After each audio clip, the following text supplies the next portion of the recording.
à Douala.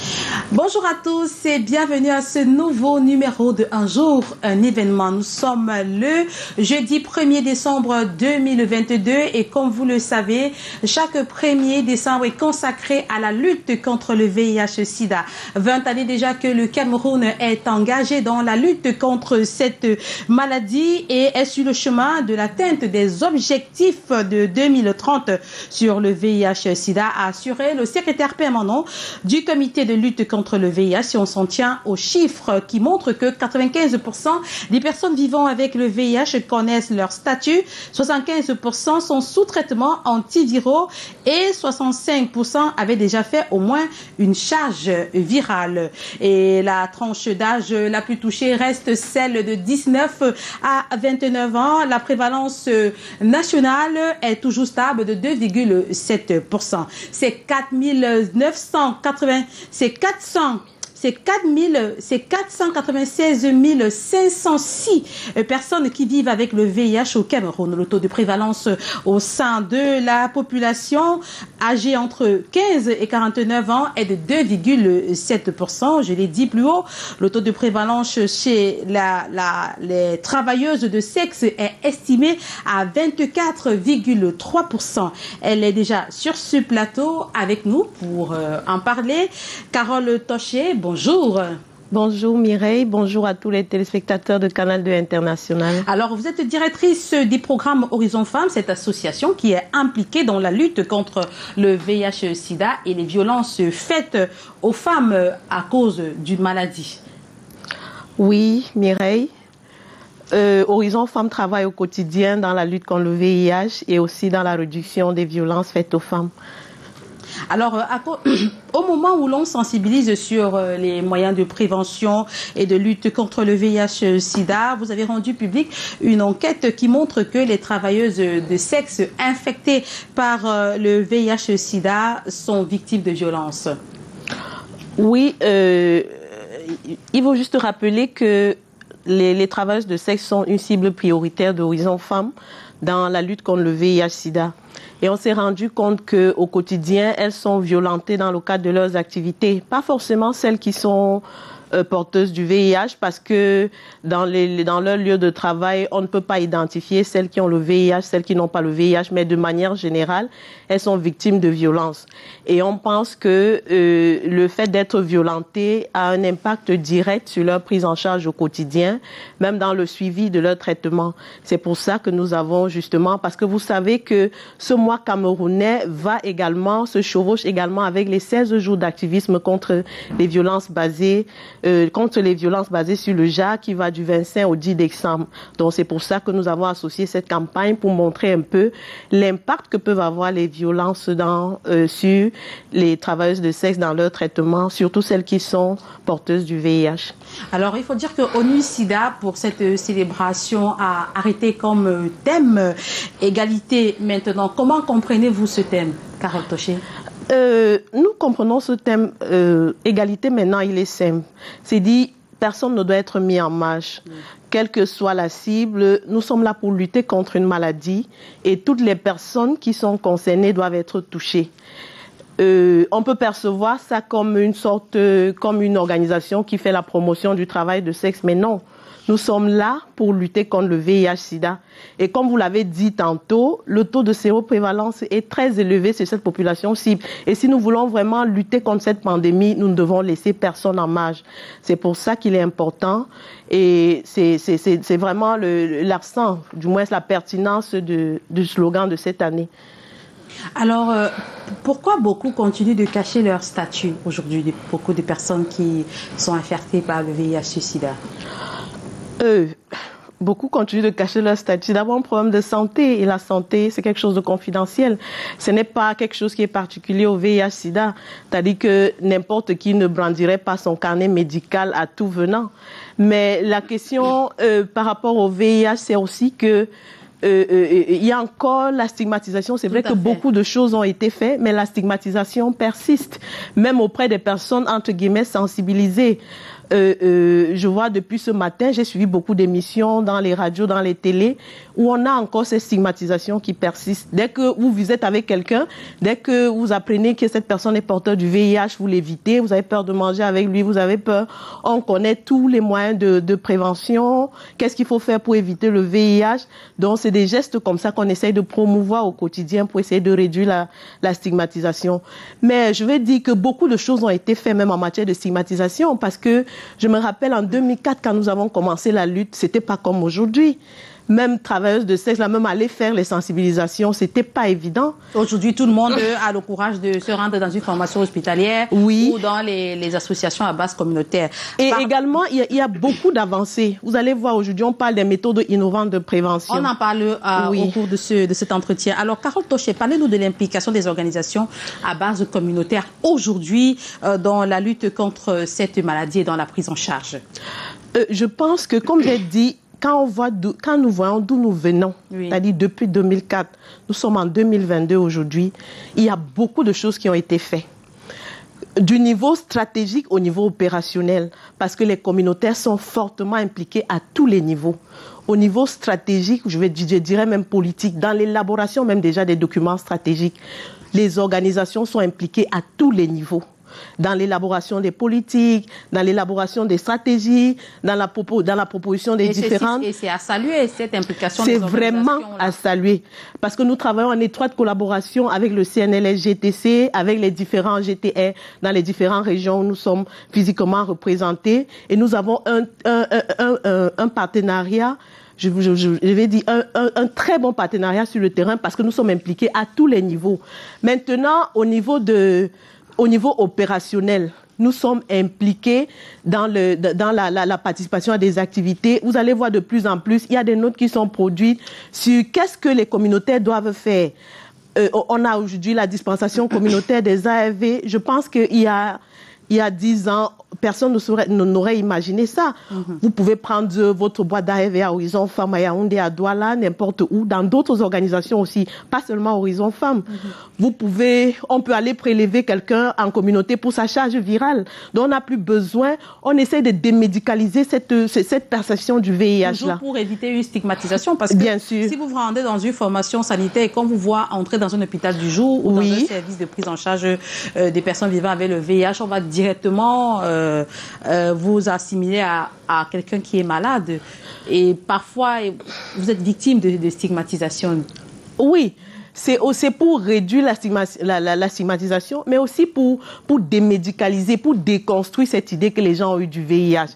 C'est-à-dire que renvoyer à quelque chose de tellement péjoratif, renvoyer à la mort, c'est-à-dire qu'on peut prendre son médicament partout, on peut aller se faire suivre partout. Il y a beaucoup de choses comme ça. On a parlé de la dispensation, on a parlé du prélèvement des charges virales en communauté, de la recherche des cas positifs. On avait l'impression à un moment donné, excusez-moi le thème, qu'on parlait beaucoup plus de la féminisation du VIH. Mais il y a des techniques aujourd'hui dans la recherche des cas positifs qu'on appelle la recherche des cas index, que ce soit dans les organisations à base communautaire ou dans les formations sanitaires. Quand vous arrivez... Et parlez-nous de cette recherche de cas index, c'est quand même un élément très important. Je me souviens lorsqu'on lançait cet aspect-là. Voilà. C'est-à-dire que quand on a un cas positif qui arrive dans une formation sanitaire, on essaie d'identifier tous vos contacts sexuels. Et vous laissez le contact. Il y a des personnes... Que ce soit un homme, que ce soit une femme. Que ce soit un homme ou une femme. Ça, il faut bien faire la précision. Maintenant, il y a des personnes qui sont formées. Ça peut être des conseillers psychosociales, ça peut être des agents psychosociaux qui sont formés et qui vont se charger de contacter tous vos points de contact là et les orienter vers un point de prestation pour le dépistage. Donc, c'était quelque chose, parce qu'on avait l'impression que c'était une affaire de femme, parce que quand vous êtes enceinte, vous êtes obligé de faire le test du VIH. Mais avec ces différentes approches-là, c'est quelque chose qui est devenu, je vais dire, qui touche tout le monde. Parce que vraiment, le VIH, c'est une maladie qui ne connaît pas le riche, qui ne connaît pas le pauvre, qui ne connaît pas le statut, qui ne connaît pas... Alors, vous venez de parler de femmes enceintes. Parlons de la transmission mère à enfant, Carole. Est-ce qu'aujourd'hui, les choses ont véritablement changé à ce niveau-là? Oui, ça, il y a beaucoup de progrès. Ce qu'il faut rappeler, c'est qu'au niveau de la PTME, tout est gratuit.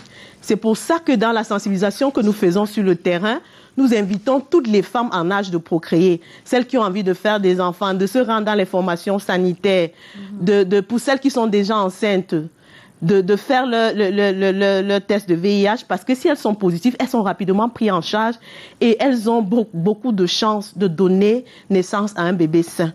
Parce que je pense que tout à l'heure, nous on a ce concept-là de dire le VIH pédiatrique, c'est la forme la plus injuste. Parce que ce n'est pas des enfants qui ont demandé à naître.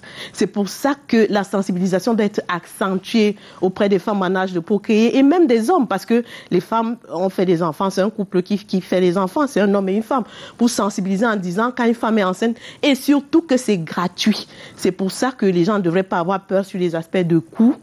Et ces prestations-là sont reparties dans la majorité des formations sanitaires. Dans la région de l'Est, peut-être au fin fond d'un village, vous pouvez vous rapprocher d'une organisation à base communautaire. D'une formation sanitaire pour avoir accès à l'offre de services de PTME.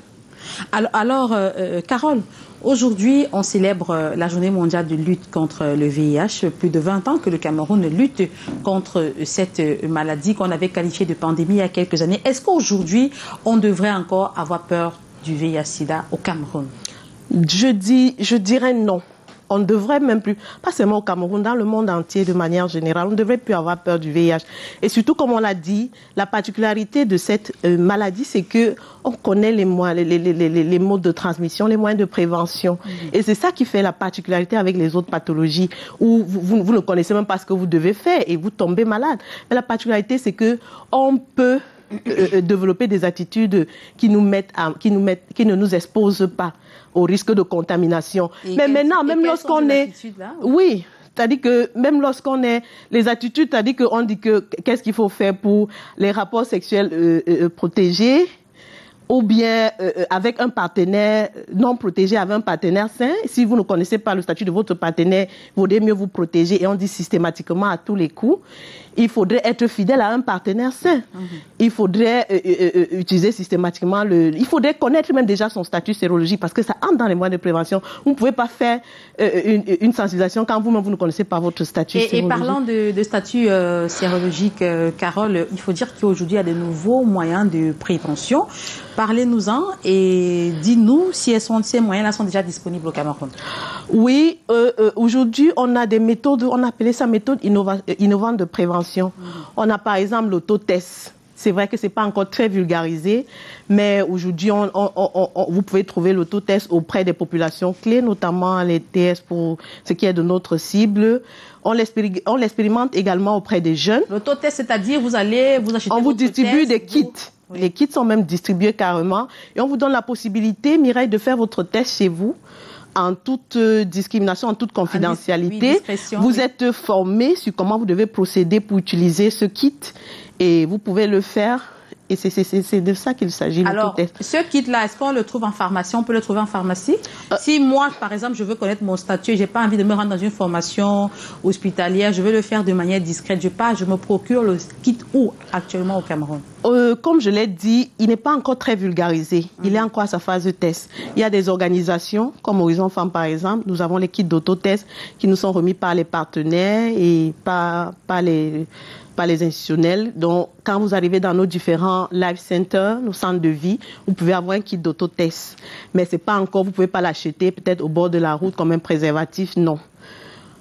Ça, c'est la première méthode. Et c'est plus facile et ça déconstruit l'image que les gens ont sur le VIH. On a également la PrEP, qui est également en phase de test et qui c'est-à-dire la prévention, pré-exposition, parce qu'avant on parlait de PEP, c'est-à-dire que lorsque vous avez été à risque, après on pouvait vous faire un test de dépistage. Si vous êtes négatif, on vous mettait sous traitement. 3 mois après, on faisait un contrôle pour se rassurer que vous n'avez pas été infecté lors de votre contact. Maintenant, vous avez la possibilité pour certains cibles de prendre les ARV pour vous protéger contre le VIH-Sida. Et je dis, c'est encore dans sa phase de test.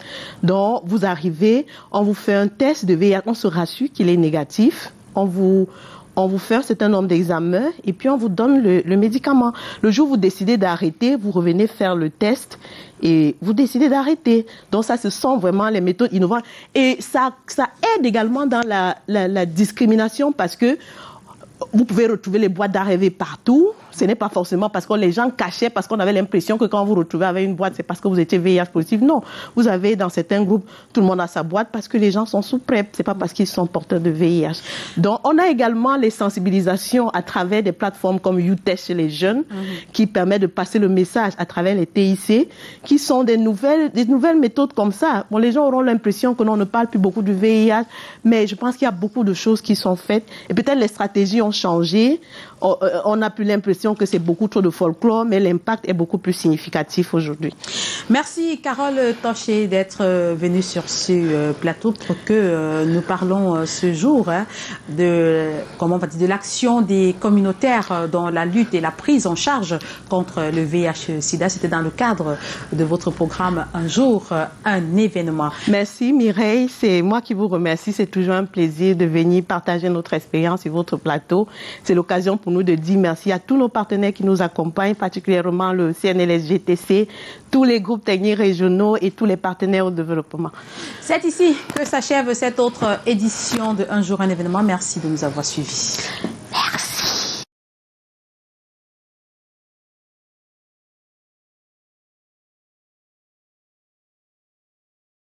Défaut Fotso, merci encore d'avoir permis aux personnes de comprendre comment il est important de lutter contre ce fléau considérablement en baisse au Cameroun et en Afrique. En 2004, le bilan était tout autre. Et en 2021 encore, on a considérablement diminué. Cela a considérablement diminué. Merci encore. Merci à toute la grande team de Douala. Voilà, alors